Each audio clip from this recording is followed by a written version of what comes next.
नमस्कार। खुलू माखा, जय मां त्रिपुर सुंदरी।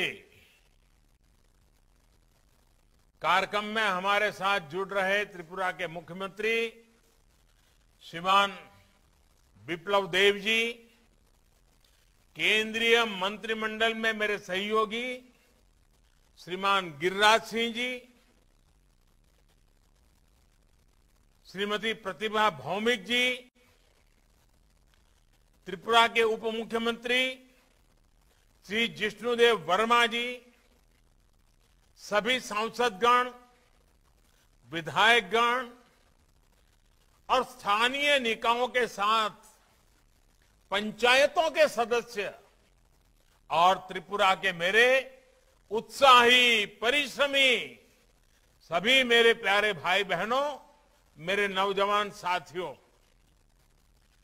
त्रिपुरा के साथियों से बात करके मेरा विश्वास और बढ़ गया है। आज जिन जिन लोगों से मुझे बात करने का मौका मिला, अच्छा लगा। विकास की ये चमक, अपने घर और सम्मानपूर्ण जीवन का ये आत्मविश्वास त्रिपुरा को और समूचे पूर्वोत्तर को बहुत ऊंचाइयों तक ले जाएगा। नई सोच के साथ आगे बढ़ता त्रिपुरा आने वाले दिनों में कैसा होगा, इसका अंदाजा भी हम लगा सकते हैं। साथियों, हमारे जीवन में कोई बड़ा बदलाव आए, कोई बड़ी सफलता मिले, इससे हमें स्वाभाविक रूप से उत्साह, उमंग, एक नई ऊर्जा मिल जाती है। लेकिन ये सफलता उम्मीद की नई किरण अगर लंबे इंतजार के बाद प्रकट हो, जिंदगी भर अंधेरा ही अंधेरा, अंधेरा ही अंधेरा, और उसमें एक किरण नजर आ जाए तो उसकी चमक कई गुना ज्यादा होती है। जब से बिप्लब देव जी की सरकार बनी है, जब से दिल्ली में हमें और बिप्लब जी को साथ में काम करने का मौका मिला है, लगातार ये चमक बढ़ती चली जा रही है। आज हमारा त्रिपुरा और समूचा पूर्वोत्तर ऐसे ही बदलाव का साक्षी बन रहा है। आज प्रधानमंत्री आवास योजना के तहत दी गई पहली किस्त ने त्रिपुरा के सपनों को भी नया हौसला दिया है। मैं पहली किस्त का लाभ पाने वाले करीब करीब 1.5 लाख परिवारों को, सभी त्रिपुरा वासियों को हृदय से बधाई देता हूं। मैं मुख्यमंत्री बिप्लब देव जी और उनकी सरकार का भी अभिनंदन करता हूं कि उन्होंने इतने कम समय में सरकारी कल्चर को, पुराने काम करने के ढंग को, पुराने रवैये को बदला है। जिस युवा जोश के साथ बिप्लब देव जी की काम कर रहे हैं, वही युवा जोश, वही ऊर्जा पूरे त्रिपुरा में दिखाई दे रही है। साथियों, मुझे याद है 4-5 साल पहले तक लोग कहते थे कि त्रिपुरा में दशकों से एक ही सिस्टम चल रहा है, यहां बदलाव संभव ही नहीं है। लेकिन जब त्रिपुरा ने बदलाव करने की ठानी तो त्रिपुरा का विकास रोकने वाली पुरानी सोच को पूरी तरह बदल डाला। अब त्रिपुरा को गरीब बनाए रखने वाली, त्रिपुरा के लोगों को सुख सुविधाओं से दूर रखने वाली उस सोच की त्रिपुरा में कोई जगह नहीं है। अब यहां डबल इंजन की सरकार पूरी ताकत से, पूरी ईमानदारी से राज्य के विकास में जुटी है। अब अगरतला और दिल्ली दोनों एक साथ मिलकर त्रिपुरा के विकास के लिए नीतियां बनाते हैं, मेहनत करते हैं और परिणाम लेकर आते हैं।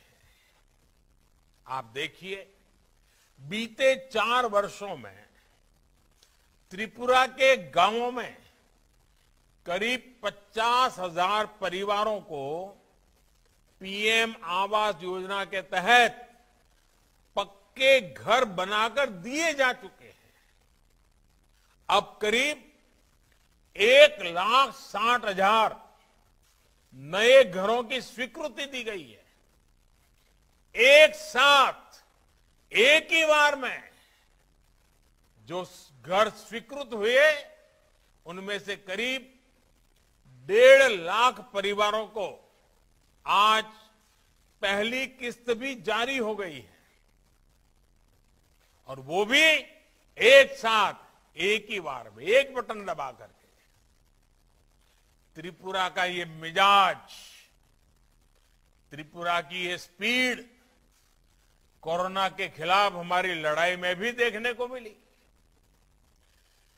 45 साल से ऊपर की उम्र के लोगों में पूरा 100% वैक्सीनेशन करने का रिकॉर्ड सबसे पहले त्रिपुरा ने ही बनाया था। और अब त्रिपुरा 18 साल से ऊपर की पूरी आबादी के भी 100% टीकाकरण के करीब है। साथियों, पहले देश के उत्तरी और पश्चिमी हिस्सों से हमारी नदियां तो पूरब आती थी, लेकिन विकास की गंगा यहां पहुंचने से पहले ही सिमट जाती थी। देश के समग्र विकास को टुकड़ों में देखा जाता था, सियासी चश्मे से देखा जाता था। इसलिए हमारा पूर्वोत्तर खुद को उपेक्षित महसूस करता था। लेकिन आज देश के विकास को एक भारत श्रेष्ठ भारत की भावना से देखा जाना चाहिए। विकास को अब देश की एकता, अखंडितता का पर्याय माना जाता है। पहले नीतियां दिल्ली के बंद कमरों में बनती थी और पूर्वोत्तर को उनमें फिट करने की नाकाम कोशिश होती थी। जमीन से ये कटाव ही अलगाव को जन्म देता है। इसलिए पिछले 7 सालों में देश ने एक नई सोच, नई अप्रोच तय की है। अब दिल्ली के हिसाब से ही नहीं, बल्कि यहां की जरूरतों के हिसाब से नीतियां बनती है। प्रधानमंत्री आवास योजना को ही लीजिए, पक्के मकान को लेकर कुछ नियम त्रिपुरा के लाखों परिवारों के सामने बाधा बन रहे थे, लेकिन सरकार ने त्रिपुरा की भौगोलिक परिस्थितियों को समझा, उसके हिसाब से नियम बदले, आवश्यक नीतियां बनाई, और उसके कारण आज हजारों नए परिवारों को इस योजना का लाभ मिल रहा है। विकास के लिए यही संवेदनशीलता बहुत जरूरी है। इतना ही नहीं, हमने इस और भी ध्यान दिया कि यहां के वातावरण और रहन सहन के हिसाब से घर कैसे होने चाहिए। हमने घरों का साइज भी बढ़ाया और उन्हें नई सुविधाओं से भी जोड़ा। साथियों, पीएम आवास योजना की जो एक बहुत बड़ी ताकत है, उसके बारे में मैं देश को बार बार बताता हूं। और जिस स्थान को त्रिपुर सुंदरी का विशेष आशीर्वाद मिला हो, वहां तो मैं इस बात का जिक्र जरूर करूंगा। सदियों तक हमारे यहां जो सोच रही, उसमें महिलाओं के नाम पर घर नहीं होता था, महिलाओं के नाम पर संपत्ति नहीं होती थी। पीएम आवास योजना ने इस सोच को भी बदलने का काम किया है। इस योजना के तहत जो घर बनते हैं, उनका मालिकाना हक ज्यादा से ज्यादा हमारी बहन बेटियों को मिल रहा है, अब वो घर के कागज पर भी घर की मालकिन बन रही है। इतना ही नहीं, पीएम आवास योजना से मिले घरों में जो गैस का कनेक्शन मिल रहा है, बिजली कनेक्शन मिल रहा है, पानी कनेक्शन मिल रहा है, उन सब का लाभ भी हमारी माताओं को, हमारी बहनों को, हमारी बेटियों को ही सबसे ज्यादा हो रहा है। साथियों, भारत के विकास में आत्मविश्वास से भरी हुई भारत की महिला शक्ति भारत को आगे बढ़ाने में एक बहुत बड़ा योगदान है। इस महिला शक्ति का बहुत बड़ा प्रतीक हमारे महिला सेल्फ हेल्प ग्रुप भी है। हमने सेल्फ हेल्प ग्रुप में काम करने वाली बहनों को जनधन खातों के माध्यम से बैंकिंग सिस्टम से जोड़ा है। उन्हें बिना गारंटी ऋण में भी काफी बढ़ोतरी की गई है।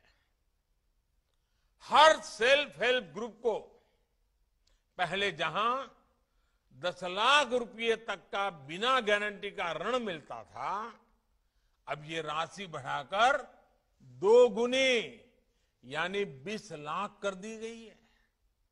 मुझे खुशी है कि त्रिपुरा सरकार की भी महिलाओं को सशक्त करने में पूरी शक्ति से काम करने की उनकी नीतियां रही है।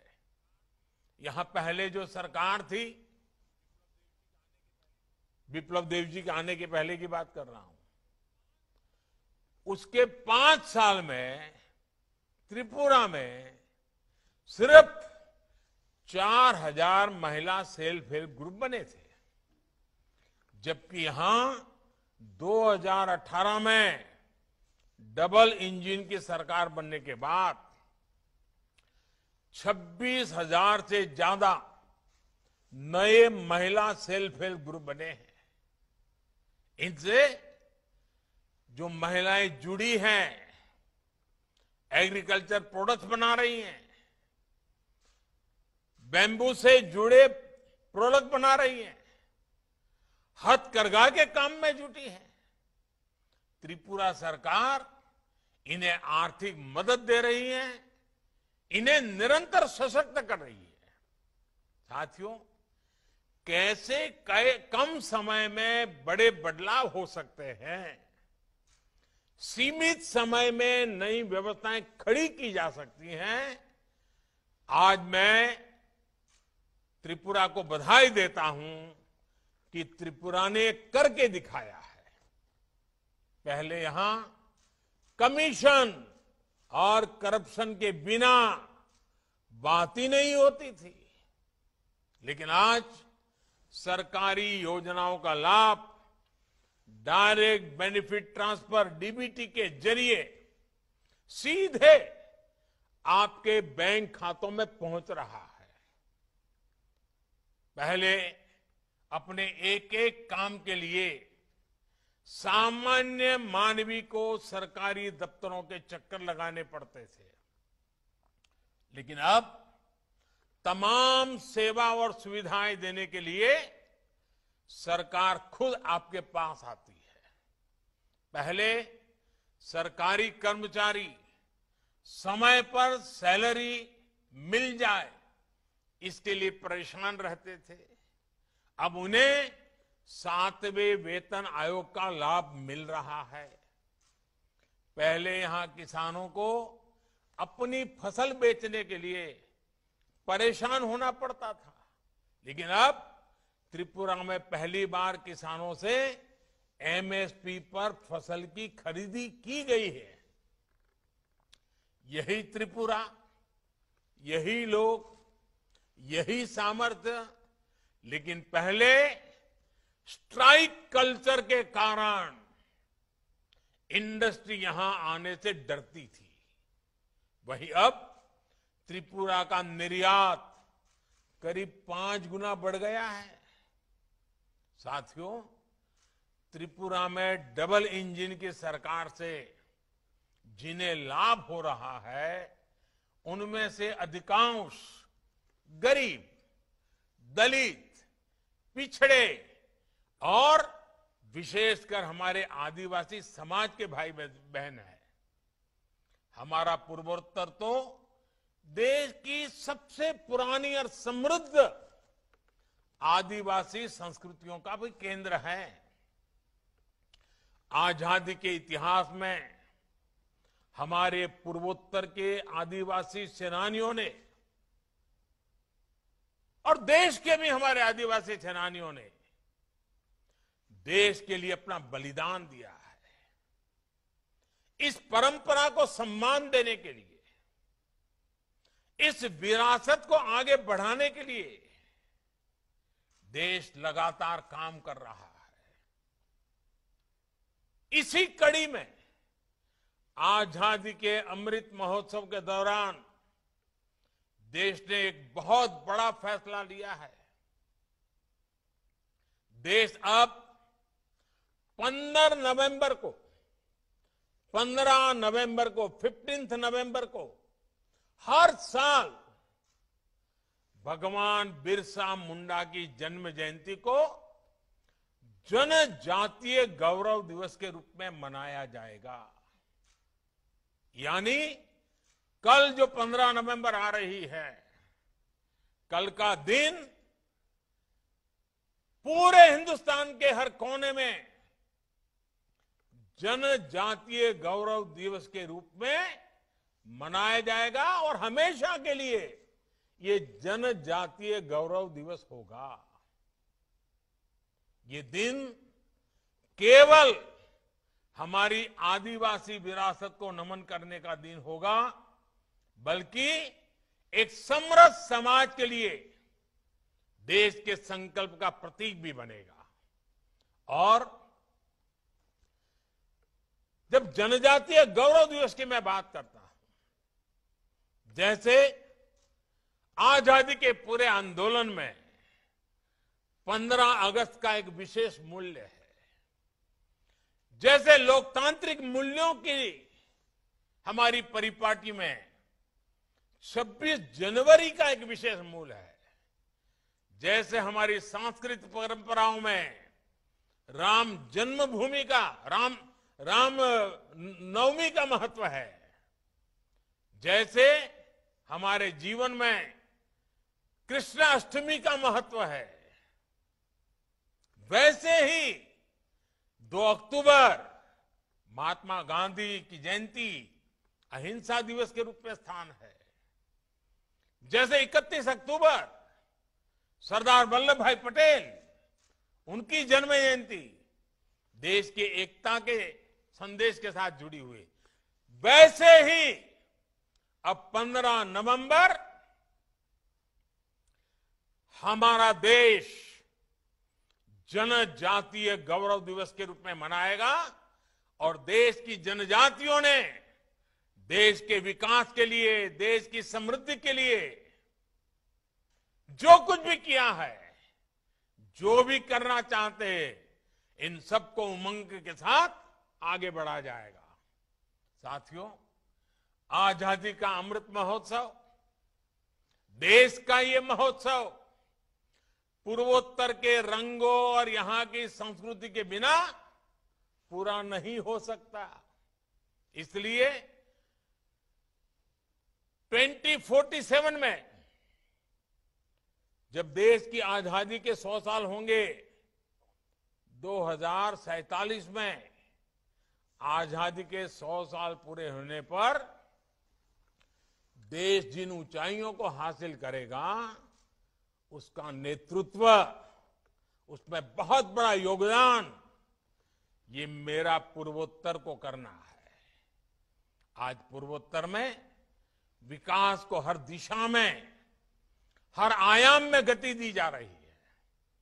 यहां प्रकृति और पर्यटन से जुड़ी इतनी अपार संभावनाएं हैं। दक्षिण एशिया से भारत को जोड़ने के रास्ते हैं। व्यापार के अपार अवसर है। ये सब संभावनाएं साकार तक होगी जब जहां आधुनिक इंफ्रास्ट्रक्चर होगा, बेहतर कनेक्टिविटी होगी। पिछले दशकों में इस दिशा में जो कमी रह गई, उसे आज तेजी से पूरा किया जा रहा है। आज पूर्वोत्तर में रेल कनेक्टिविटी बन रही है, नए रेल मार्ग बन रहे हैं। इसी तरह जिन इलाकों को पहले दुर्गम समझकर छोड़ दिया जाता था, वहां नए नए हाईवेज बन रहे हैं, चौड़ी सड़कें बन रही हैं, पुल बनाए जा रहे हैं। यहां त्रिपुरा में भी नई रेल लाइनों के लिए, नए नेशनल हाईवेज के लिए काफी काम हुआ है। ये आधुनिक इंफ्रास्ट्रक्चर आने वाले सालों में पूर्वोत्तर की पहचान को, यहां की प्रगति को नए सिरे से गढ़ेगा। मुझे पूरा भरोसा है कि हमारे ये संकल्प, पूर्वोत्तर में आ रहे ये बदलाव निकट भविष्य में देश को एक नई ऊंचाई पर लेकर जाएंगे। फिर एक बार इतने बड़े महत्वपूर्ण काम, छोटे से राज्य में इतनी बड़ी महत्वपूर्ण छलांग मुझे भी गर्व देती है, आनंद देती है। आप सब लाभार्थियों को, त्रिपुरा के नागरिकों को, पूर्वोत्तर के सभी मेरे प्यारे भाइयों बहनों को अनेक अनेक शुभकामनाएं देता हूं। आप सबको हृदय से बहुत बहुत बधाई देता हूं। बहुत बहुत धन्यवाद।